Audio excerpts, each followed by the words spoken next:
Hello everyone. Today's date is 14 May 2022. This is an original video. Before starting the video, let me introduce myself. I am Diksha. I am a fresher. Today's topic name is a string constant full in Java. In Java is the most important topic. There is a number of concepts related to a string, but the string pooling concept is one of them. The string pooling concept in Java is a bit tricky, and so in this section we are going to discuss the string pool or string intern concept.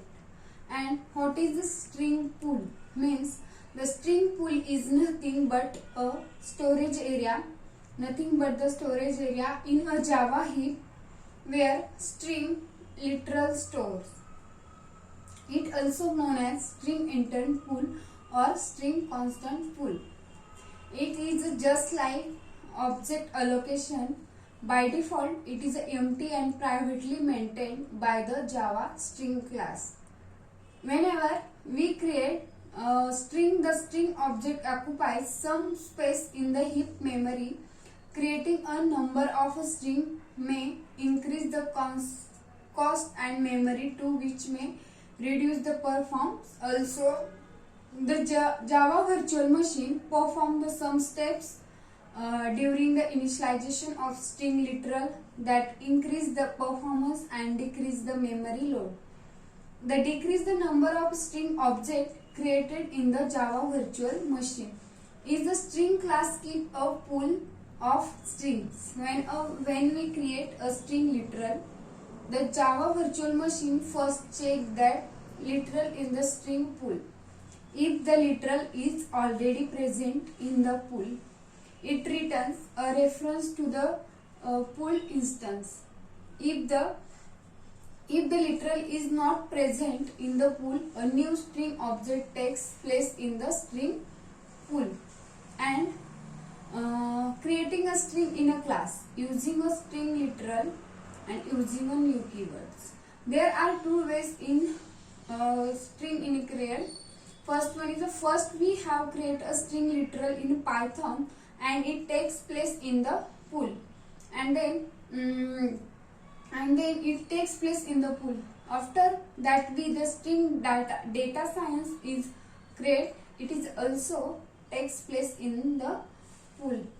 At last again we have created the string Python, but at this time Java virtual machine checks for the string and found the string literal is already present instead of taking a new instance in the string pool. It returns. Similarly, when we use the new keyword to create the string literal, it also takes place in the string pool. We have created the three string literal: Java, C++, and data science. We that the string literal Java and C++ are the new create ones, but the data science literal is already existing in the pool. At that time, Java virtual machine allocates space for the literal data science in a Java heap. Whenever that all the string literal created with the new keyword takes place in a Java heap is not a string pool. And then Java string intern method. The Java string intern method puts the string in the string pools or refers to the another string object from the string pool having the same value. It returns the string from the pool if the string pool already contains a string equal to the string to the object, and it determines the string by using the string dot equals object method. If the string is not ready exist in the string object is added to the pool, and it reference to the string object is written. And then for any two strings, says str1 and str2 dot str1 dot intern is equal to st2 dot intern will be true if and only if the statement is equal to the will be the true. That's all about today's topic. Thank you.